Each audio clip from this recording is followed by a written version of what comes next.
Hello अस्सलाम वालेकुम guys, मेरा नाम है अली और मैं अपने channel daily horror stories by Ali से आपके सामने मौजूद हूँ। मैं उम्मीद करता हूँ आप लोग दुनिया में जहाँ पे भी मौजूद हैं खैरियत से हैं, खुश हैं और आपकी ज़िंदगी बड़ी ज़बरदस्त गुजर रही है। इसी तरह खुश रहें, खुशियों को समेटते रहें, अपने घर वालों का ख्याल रखें। अगर याद रहे तो मेरा नाम लेके मेरे लिए, मेरी फैमिली के लिए भी दुआ करें कि अल्लाह ताला हम सबको सेहत दे, हम सब के लिए आसानियाँ फरमाए। अगर आप लोगों ने अब तक मेरे चैनल को सब्सक्राइब नहीं किया तो मैं आपसे रिक्वेस्ट करता हूँ कि इस चैनल को सब्सक्राइब कर लें। हो सके तो इस चैनल को अपनी कम्युनिटी में, अपने सर्किल में, अपने दोस्तों में शेयर करें। अगर आप अपनी स्टोरी शेयर करना चाहते हैं, आप व्हाट्सएप कर सकते हैं, ईमेल कर सकते हैं या अपनी आवाज़ में रिकॉर्ड करके शेयर कर सकते हैं। अच्छा गाइस, आज की ये जो स्टोरीज़ हैं बड़ी ही हॉरिफिक स्टोरीज़ हैं और अगर आप में से कोई भी लगता है किसी को कि उसको बहुत ज़्यादा डर लगा करता है तो मैं रिक्वेस्ट करूँगा कि आप इन स्टोरीज़ को सुनने से पहले हिसार कर लें, क्योंकि मैंने सुना है कि अगर आप इस तरह की मखलूक़ात का जिक्र करें या इस तरह की स्टोरीज़ को सुने तो जो भी आपके करीब व जवार में इस तरह की मखलूक़ात मौजूद हुआ करती हैं वो आपके बहुत ज़्यादा करीब आ जाया करती हैं। गाइस, आज की ये जो पहली स्टोरी है, ये स्टोरी मेरे एक बहुत ही अच्छे दोस्त हैं। आप समझ लें कि हमारा सालों का रिश्ता था, जो जब मैं पाकिस्तान में था हमारा कायम व दायम था और बहरहाल कुछ वजूहात की बिना पे वो किसी और जगह चले गए, मैं किसी और जगह आ गया। तो अब हमारा ये जो रिश्ता था वो सिर्फ फ़ोन की हद तक या कभी कभी बात करने की हद तक कायम रहा। मेरे एक बहुत अच्छे दोस्त हैं जिनका नाम हसन है और ये आजकल इस्लामाबाद के अंदर एक बहुत बड़े होटल में मैनेजर की पोस्ट पे जॉब किया करते हैं। ये जो वाक़या था ये समझ लें कि आप 2019 और 20 का वाक़या था, जबकि कोरोना का स्टार्ट हुआ था और पूरे मुल्क में देखते ही देखते ना सिर्फ पाबंदियां लग गई थी बल्कि लॉकडाउन को मुकम्मल तौर पे शुरू कर दिया गया था। उन्हीं दिनों ये बताते हैं कि एकदम से रात के तकरीबन 9, साढ़े 9 बजे का टाइम था और मुझे अपने भाई की तरफ से, जो कि कराची में था, कॉल रिसीव हुई।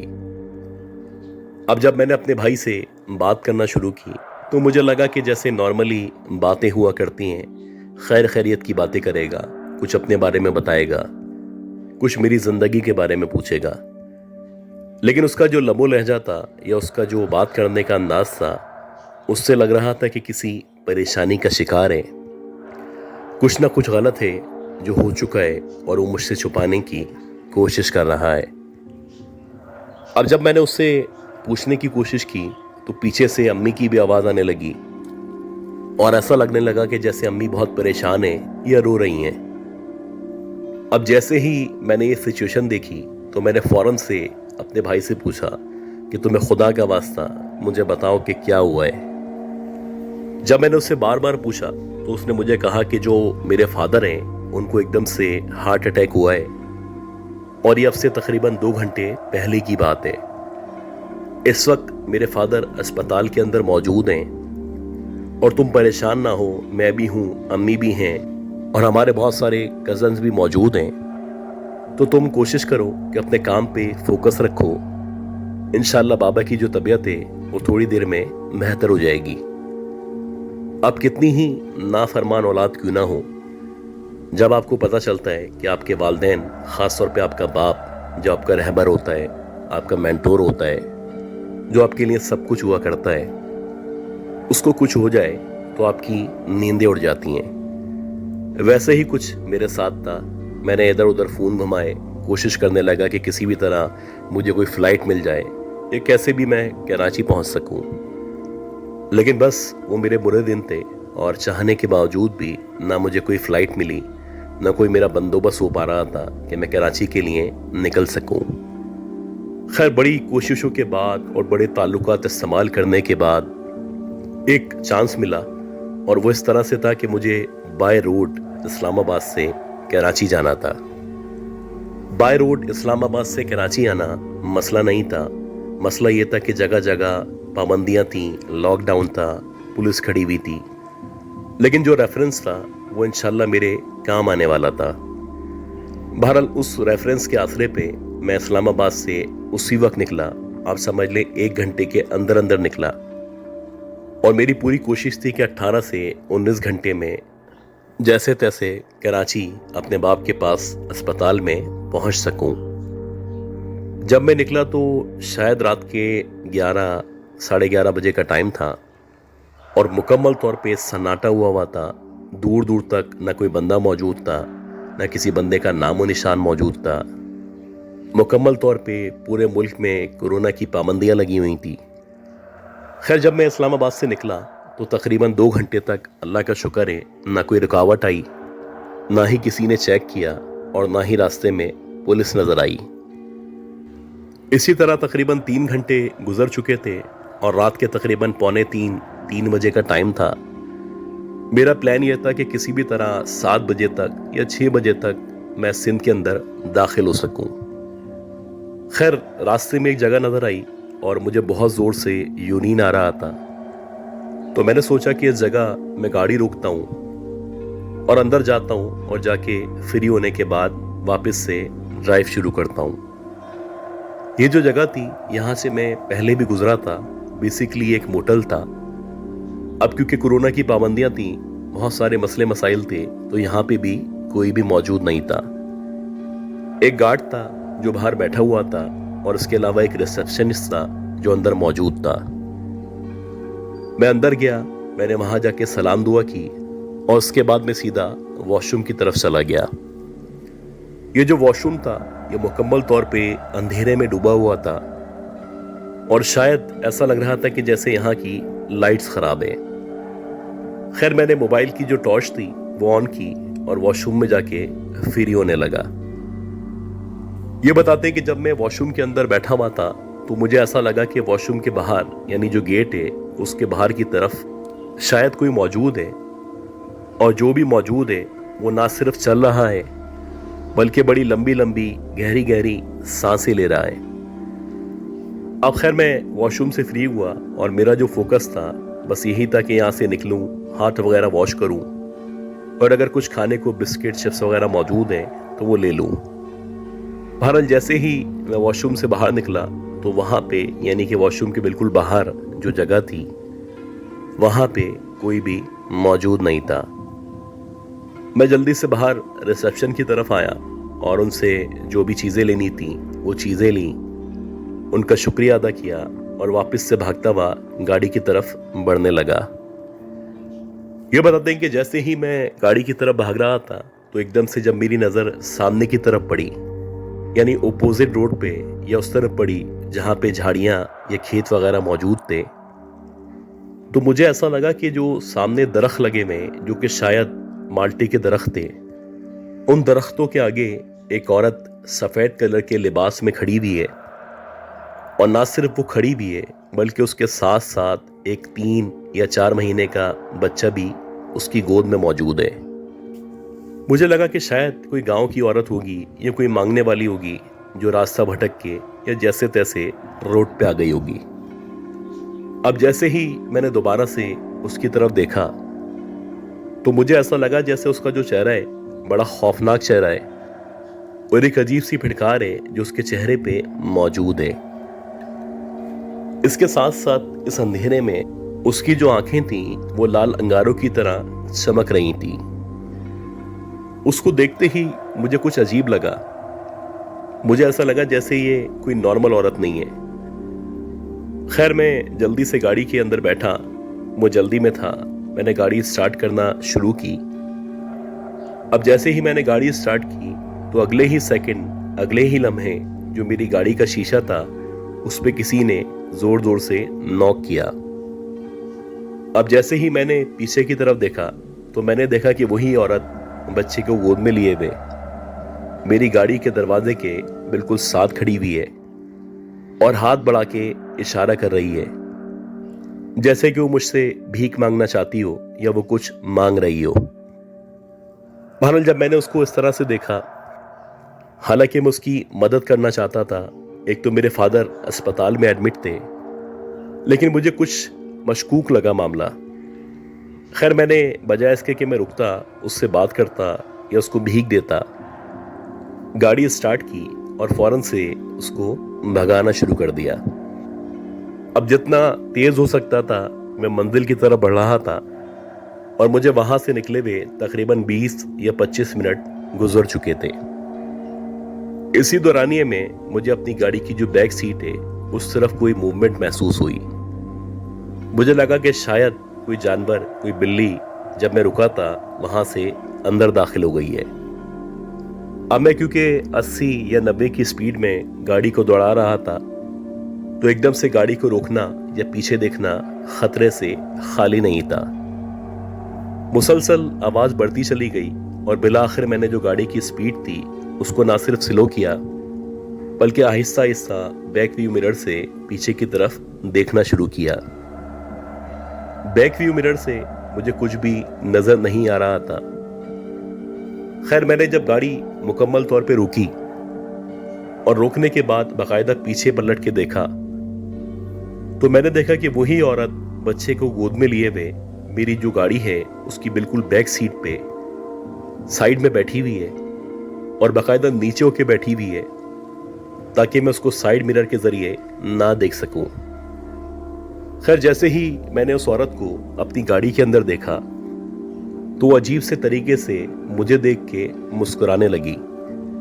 वैसे ही लाल शोलों की तरह उसकी आंखें चमक रही थी और ना सिर्फ उसकी आंखें चमक रही थी बल्कि उसका जख्मी चेहरा मेरी आंखों के सामने मौजूद था। उसके जिस्म पे, खास तौर पे उसके चेहरे पे जगह जगह कट्स लगे हुए थे और ऐसा लग रहा था जैसे उन कट्स से खून निकल रहा है।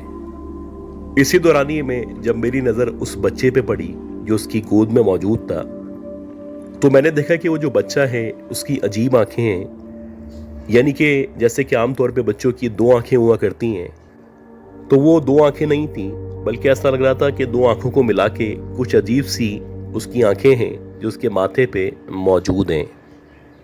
इसके साथ साथ वो जो बच्चा था उसकी नाक उसके चेहरे पे मौजूद नहीं थी।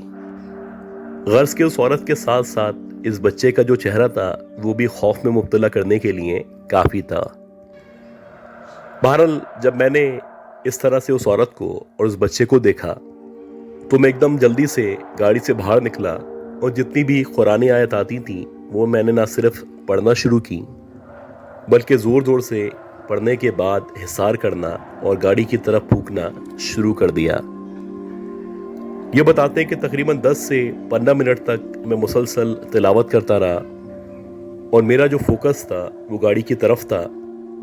मुझे लग रहा था वो किसी भी लम्हे गाड़ी से बाहर निकलेगी और मेरी जान ले लेगी। लेकिन अल्लाह का शुक्र है कि तकरीबन 10 या 15 मिनट तक मुसलसल गेट बंद था और उसके कुछ देर के बाद दूर से मुझे एक गाड़ी आती दिखाई दी। अब जैसे ही वो गाड़ी मेरे करीब पहुंची तो उसमें भी इत्तेफाक से एक फैमिली मौजूद थी और जब उन्होंने मुझे इस अंधेरे में, इस वीराने में रुके हुए देखा तो समझे कि शायद मेरी गाड़ी खराब हो चुकी है। खैर वो अपनी गाड़ी से निकल के जब बाहर आए तो मैंने उनको कहा कि इस तरह से मैंने एक औरत को एक बच्चे के हमरा इस गाड़ी के अंदर देखा है। वो कहने लगे कि शायद आपका वहम होगा, भला ऐसा कैसे हो सकता है। खैर जब उन्होंने इस तरह से कहा तो उनके साथ साथ मैंने भी आयतल कुर्सी दोबारा से पढ़ी और हम लोगों ने अपनी गाड़ी की तरफ, यानी मेरी गाड़ी की तरफ बढ़ना शुरू कर दिया। अब जब मैं अपनी गाड़ी के बिल्कुल करीब पहुंचा और वहां पहुंच के जब मैंने गाड़ी का गेट खोला तो आप यकीन करें कि उस गाड़ी के अंदर ना वो औरत मौजूद थी और ना ही उसका बच्चा मौजूद था। हालांकि अब से कुछ मिनट पहले यहाँ पे मेरे सामने मैंने अपनी आंखों से देखा था एक औरत एक बच्चे के हमरा पीछे की तरफ ना सिर्फ बैठी हुई थी बल्कि आप कह सकते हैं कि वो एक तरह से गाड़ी की पिछली सीट के नीचे की तरफ छुपी हुई थी। खैर ये जो साहब थे ये बड़े अच्छे साहब थे और इन्होंने मुझे कहा कि आप गाड़ी में बैठें, खिड़कियां खोल के रखें, हम भी आपके साथ साथ कराची की तरफ जा रहे हैं और कोशिश करेंगे हम दोनों साथ रहें। खैर अल्लाह का शुक्र है कि जैसे तैसे जब मैं सिंध के अंदर एंटर हुआ तो उस वक्त तक फजर की अजान हो चुकी थी اور فجر کی اذان کے بعد میرا حوصلہ بحال ہوا اور میرے اوسان جو تھے وہ نسبتاً بہتر ہو چکے تھے۔ خیر جیسے تیسے میں کراچی پہنچا اور کراچی پہنچتے پہنچتے میری بھی طبیعت خراب ہو چکی تھی۔ تقریباً 6 سے 7 دن تک میں شدید بیمار رہا، اور اس دورانیے میں اللہ کا شکر ہے کہ جو میرے فادر تھے ان کی طبیعت ریکور کر گئی۔ آج بھی جب میں اس خوفناک رات کو یا اس خوفناک واقعے کو یاد کرتا ہوں تو نہ صرف میرے رونگٹے کھڑے ہو جاتے ہیں، بلکہ مجھے ایسا لگتا ہے کہ وہ عورت اسی بچے کے ہمراہ میرے بہت ہی قریب موجود ہے۔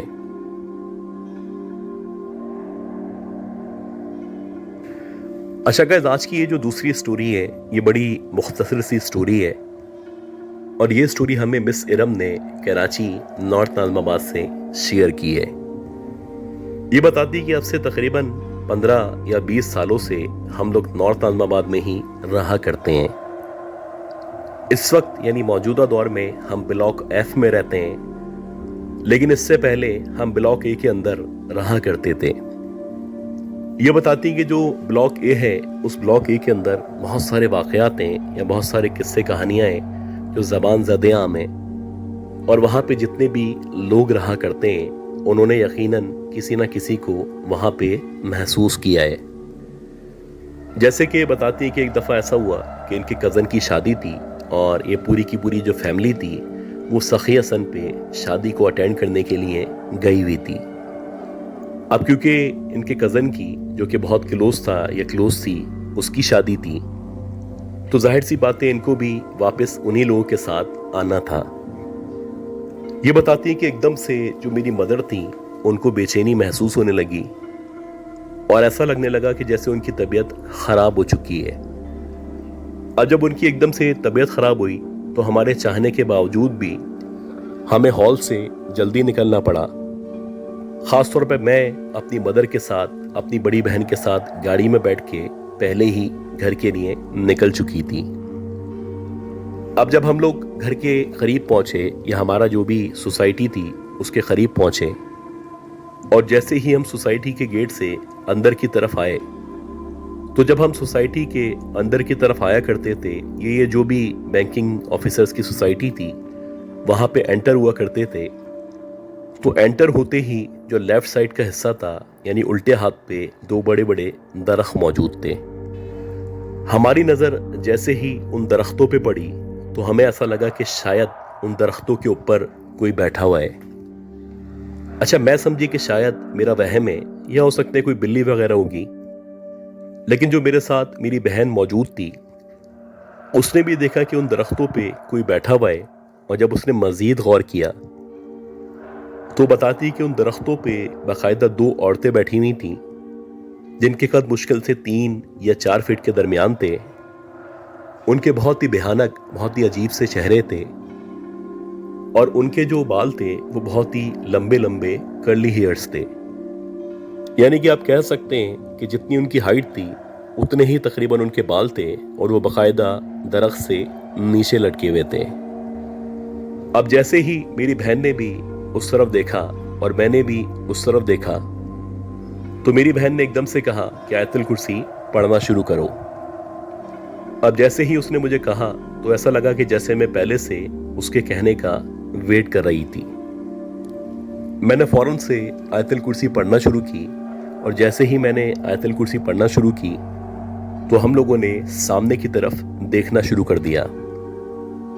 یہ بتاتی ہیں کہ مشکل سے 2 یا 3 منٹ لگے ہم اپنے گھر پہنچ گئے، لیکن ان 2 یا 3 منٹ کے اندر اندر ہم دونوں بہنوں پہ شدید سردی طاری ہو چکی تھی، اور ایسا لگ رہا تھا کہ ہمیں بہت زیادہ ٹھنڈ محسوس ہو رہی ہے۔